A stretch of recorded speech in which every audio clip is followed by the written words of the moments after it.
Hey friends, my name is Matti McLean. I'm a Canadian Eurovision, and I just watched the American Song Contest, and I've thoughts about it. I liked it more than I expected to, but that's not saying much. I love Kelly Clarkson. I love Snoop Dogg. They're actually really fantastic hosts, which is cool. I'm really happy to see that.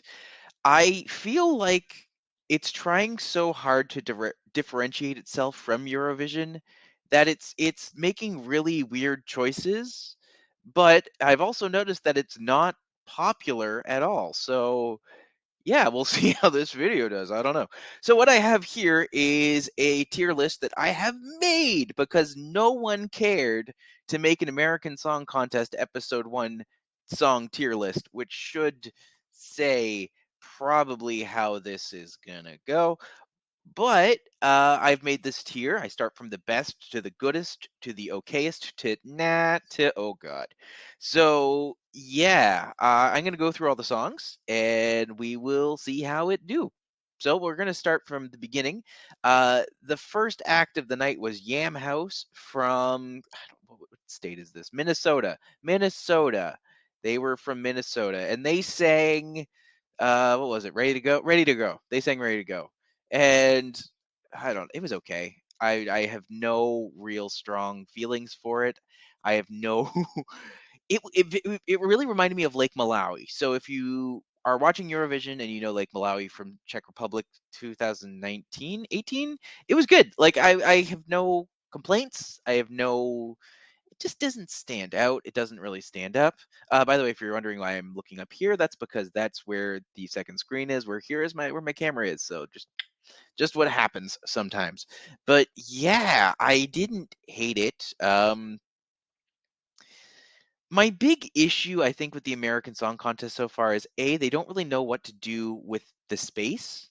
They have in Eurovision, there's the strict rule of you can only have 6 people on stage, and here it seems like there's no real limit to how many people you can have on stage, which is not good because it can make everything look messy. I'll get into all this later, but long story short, I felt like they had a very large cast of people dancing around them, which is supposed to provide hype, but all it really did was kind of just I don't know. I can't really say how I felt about it one way or the other, but we'll come back to that in a second.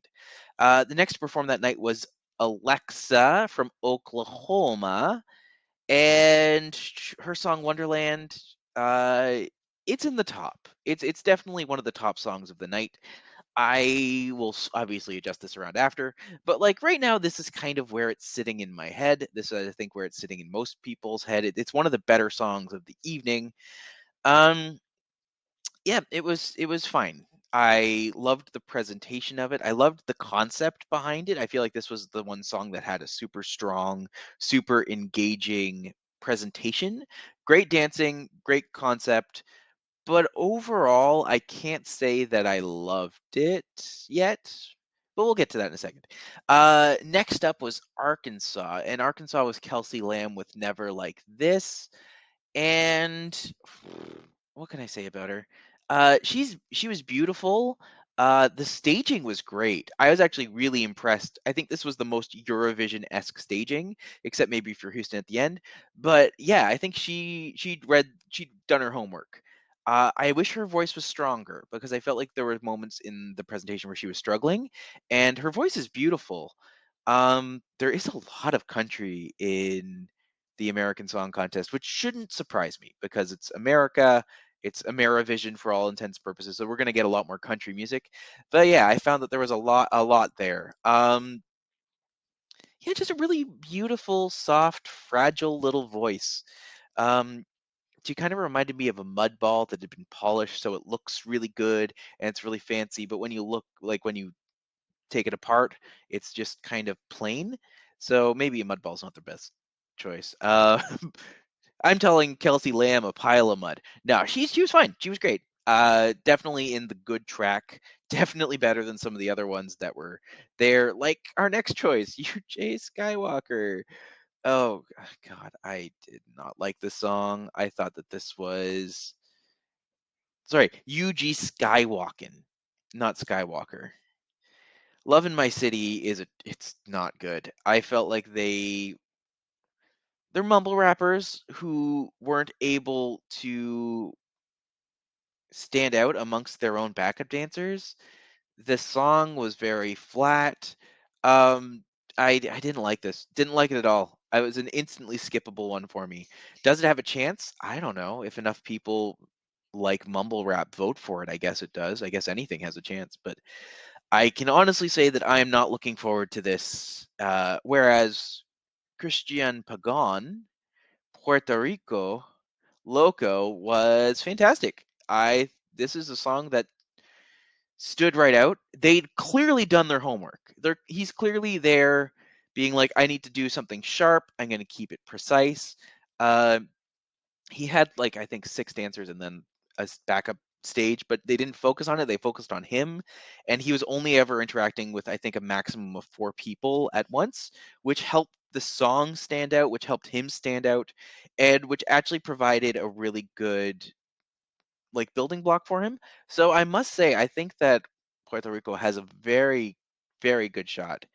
I think that this is one of the songs that I'm actually hoping goes through, and it's definitely one of the songs that I'm really, really interested in seeing what happens next. So I will definitely be keeping my eye on Loco. Next up, we have Michael Bolton with "Beautiful World" from Connecticut, and oh God, I think I definitely better song than Yuji Skywalking, but poor Michael. Oh my God, I felt bad watching it. Like he looked lost and confused and sad, and I was just like, no, I don't know what to help. I can't help you. I don't know what this is. It was not good. It was really bad, and the song itself. Like, it's not the worst "Love, Love, Peace, Peace" song out there, but it's not great, and it's definitely not what I expected him to present. He hit a couple powerful notes, but he was just standing there and clutching the mic and looking scared and kind of he looked sad. You wanted to just reach out and hug him because it's just like, "You poor old man." I felt like he was just lost on the way to God, I don't know, pick up a pension check? He's only 69. Like, he shouldn't feel that old. But yeah, that was weird. It was a weird one. I don't know how to process that personally, but uh, Elizabeth Van Presley from Iowa with Wonder, the woman song, and it's not okay. It's not great. It's fine. I definitely put it above the oh god territory, but like Chris thinks it's a bitch track. I'm just like, it's too empowering to be a bitch track. It's not quite at that level where you want it to be like, yeah, that's someone being nasty, that's someone being harsh, that's someone being something, I don't know, malignant. It's bizarre. I don't like. I just found it very plain. Like it was absolutely so it was just soap water. There was just nothing to it. So anyways, next up we had Feel Your Love from Wisconsin by Jayco. And he was good. Definitely better than okayest. It's a shame Yamhouse is there. They have a lot of potential, but I don't maybe this isn't the right venue for them. Uh is he better than Kelsey is my question. Jayco, Feel Your Love. The thing that holds the song together for me is it has a fantastic middle section. So it has a section in the middle where you're just like the chorus slows down very smartly, and then it picks up again for like the chorus and the bridge, and it's very rockabilly. It's very rockabilly funk, I think is the best way to describe it. So I'm curious to see how it does from here. But yeah, I don't know. We'll see. Keon Star, Mississippi with Fire. I was really rooting for this one, but overall, I just thought I love her. I love her vibe. She's very Tina Turner-esque. She's very much like got that vibe to her, and I love it. I'm here for it. I'm just not crazy about what they did with it, which isn't much.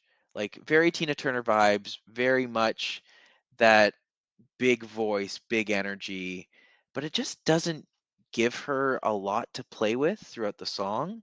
Very talented performer. She hit all the notes, so I have to give her like big positive there because not everyone did.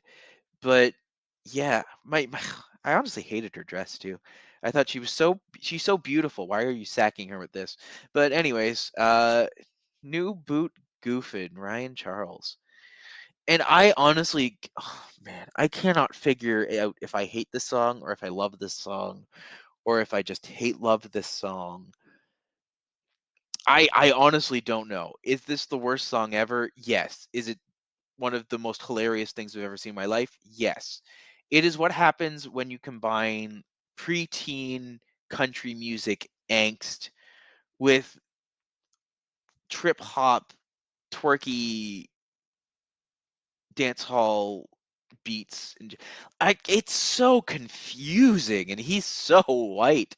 And why are they twerking? And why is this set done in day glow awful? And as someone who loves color and loves interesting clothing, I didn't understand a lot of the choices that they were making here. So is it the worst? Yes. Is it the best? Yes. Is it where does it end up? I certainly prefer it to Wonder. Is it better than Yam House? Maybe. Is it up here? Is it in good? You know, I'll put it in good. I'll put it in the middle. I think it's yeah, I'll take that. And Houston's obviously the qualifier. It's the one that got the automatic ticket to the semifinals, which is fine. Um, I didn't love it. I didn't hate it. I thought it was very, very basic. But I will give him credit because I thought that he'd been very smart. I think he's watched Eurovision performances before, and he was just like, let's keep it simple. Let's make it a really interesting visual.